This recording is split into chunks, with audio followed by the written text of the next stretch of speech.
어느 가정을 부자로 만든 며느리의 지혜.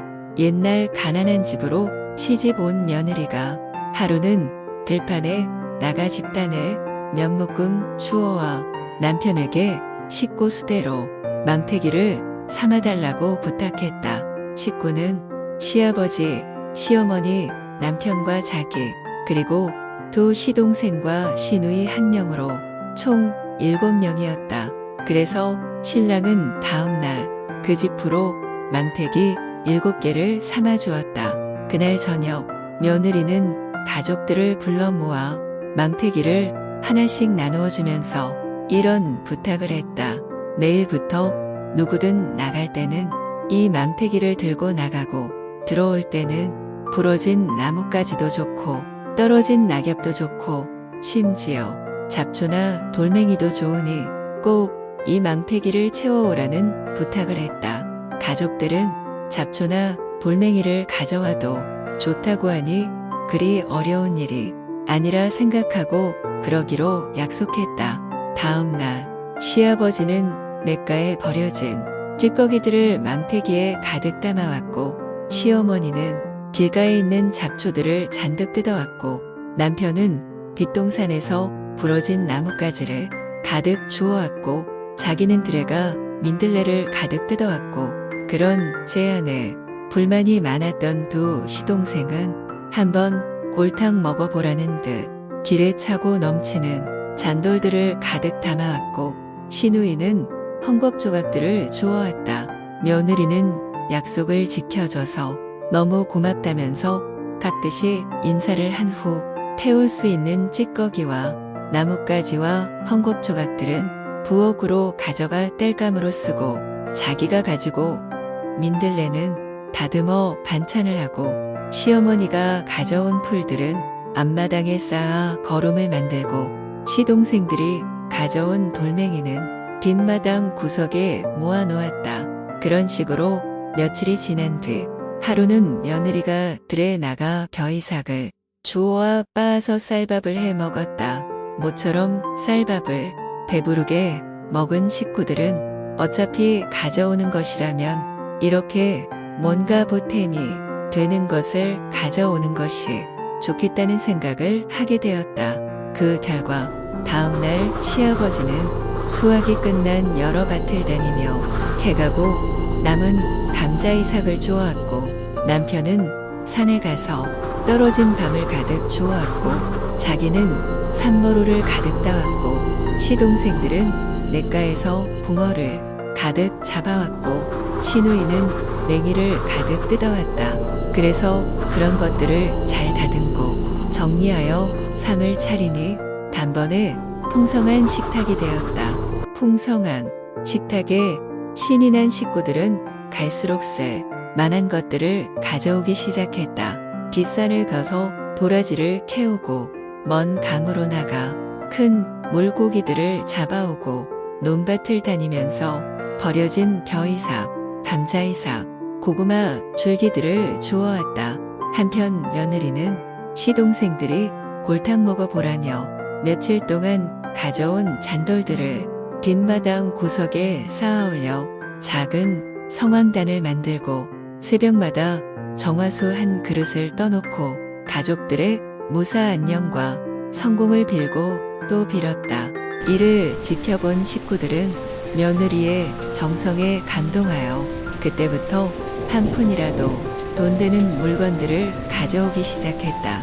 시아버지는 고철을 주워와 팔았고 시어머니는 산나물을 뜯어와 팔았고 남편은 나무를 해다가 팔았고 시동생들과 시누이는 부잣집에 품팔이를 나섰다. 가난에 찌들어 모든 의욕을 상실하고 죽지 못해 살아가던 집에 어느덧 희망이 부풀고 의욕이 불타올랐다. 한 푼 두 푼 돈이 생기자 식구들은 더욱 열심히 돈 되는 일을 하게 되었고 그러자 재산은 하루가 다르게 불어나기 시작했다. 그런 일이 계속되자 드디어 돈이 돈을 버는 가속력의 법칙이 현실화되어 불과 5년 만에 동네에서도 소문난 부자가 되었다. 절망은 절망을 부르고 희망은 희망을 부르는 법이다. 이 며느리의 예는 희망이 희망을 낳는 삶의 법칙을 단적으로 증명하고 있으며 이 며느리의 발상은 우리들에게 많은 교훈을 주고 있다. 밀레의 세옹지마. 프랑스가 낳은 세계적인 화가 장 프랑수와 밀레는 노르망디의 작은 마을 그레빌의 농가에서 태어났습니다.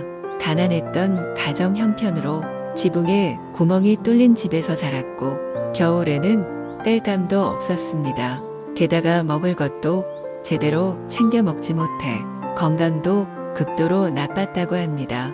이러한 환경 속에서도 그림에 대한 열정이 있던 밀레는 20대가 된 후 본격적으로 그림을 배우기 위해 파리로 떠났는데 그곳에서도 가난과 굶주림은 벗어날 수 없었습니다. 그러던 어느 날 고향에 계신 어머니가 돌아가셨고 이 소식을 들었지만 고향에 갈 여비가 없어 갈 수 없었습니다. 당시 밀레는 너무도 슬픈 마음에 삶을 마감하려 했던 적도 있다고 합니다. 그렇게 힘든 시간을 보내며 점점 파리에서의 생활도 어려워지자 결국 그는 화가들이 모여 사는 근교의 한 농촌 마을로 이사했습니다. 그리고 그곳에서 그의 대표작들이 탄생하기 시작했습니다. 농촌의 모습을 사실적으로 묘사하여 그림에 담았는데 그렇게 탄생한 그의 대표작은 씨 뿌리는 사람, 만종, 이삭 줍기 등으로 지금까지도 많은 사랑을 받고 있습니다.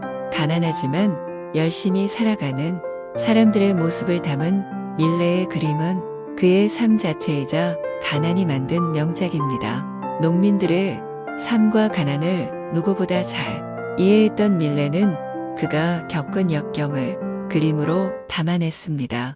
누구든지 같은 고난을 직접 경험하지 않고서는 그 삶을 이해하는데 한계가 있습니다. 빛으로 향하기 위해 반드시 지나야 할 곳은 바로 어둠의 터널입니다. 당장의 어려움에 좌절하지 말고 앞으로 나아가 보세요. 그럼 반드시 터널의 끝이 보일 것이며 빛과 마주하게 될 것입니다. 오늘의 명언. 불가능이 무엇인가는 말하기 어렵다. 어제의 꿈은 오늘의 희망이며 내일의 현실이기 때문이다. 로버트 고다드. 나이가 들면 지켜야 할 것들. 나이가 들면 반드시 5곳을 가까이 하라고 전문가는 말한다. 첫째, 병원이 가까이 있어야 한다. 혈압, 당뇨, 고지혈은 내 스스로 다니며 치료해야 하고, 둘째, 식당이 가까워야 더러더러 사 먹을 수 있고, 셋째, 은행이 가까워야 알량한 돈 내가 다니며 관리할 수 있고, 넷째, 지하철이 가까워야 공짜차 타고 여행이나 먼 거리 갈 수 있고, 다섯째, 이왕이면 자식도 가까이 있어야 위급할 때 단 한 번이라도 도움받을 수 있다. 전원주택과 별장이 좋다지만 그것도 50, 60대 초 이야기이며 65세 넘어가면 모두 헛소리이고 도시로 나와야 한다. 그래서 별장, 전원주택, 애인이 있다 하면 남들이 부러워하지만 사실은 관리가 어렵다 한다. 노년이 되면 누구나 4가지 고통 속에서 살아간다. 고독, 고통. 고독의 고통은 혼자 노는 연습이지만 가까운 친구 몇 명은 두어라. 무의 고통. 아무것도 안 하는 것도 고통이니 정이나 할 것이 없으면 걷기라도 열심히 해라. 빈 고통. 갈수록 가난해. 짐도 고통이니 살 날들만큼은 돈을 묶어 두어라. 병 고통. 드디어 병고로서 세상을 마감하지만 열심히 고쳐가며 살자. 인명은 하늘에 맡기고 몸은 의사에 맡기며 살자. 언젠가 부부 중 먼저 가는 사람은 한쪽 배우자가 보살펴주고 자기 차례가 오면 자식이 보내기 전에 스스로 요양원으로 죽으러 가야 한다. 옷은 대충 입더라도 잘 걷고 넘어지지 않으려면 운동화는 비싼 거로 신자. 늙어서 최후에는 넘어져. 대퇴 골절로 가는 사람이 너무나 많다. 차 운전도 80세가 넘으면 하지 마라. 내 몸 운전도 잘못하며 자동차 핸들 미리 꺾고 늦게 꺾다 보면 남의 가게로 들어가고 인도로 돌진해서 큰 사고를 낸다. 1년에 수십 건씩 발생한다. 특히 나는 자연인 100%를 보면 대개 지인이나 친구들한테 사기당해 돈 잃고 몸 망가져 입산한 사람이 대부분이다. 절대로 욕심내지 말고 이제 돈 버는 게 기술이라면 돈 지키는 게 예술이다. 돈 지키는 예술을 통해서 알량한 돈을 지켜라. 자식도 친척도 예외가 아니니 정신 차려라. 이마에 사기꾼이라 써붙이고 다니지 않는다. 오직 6가지 덕목을 지켜라.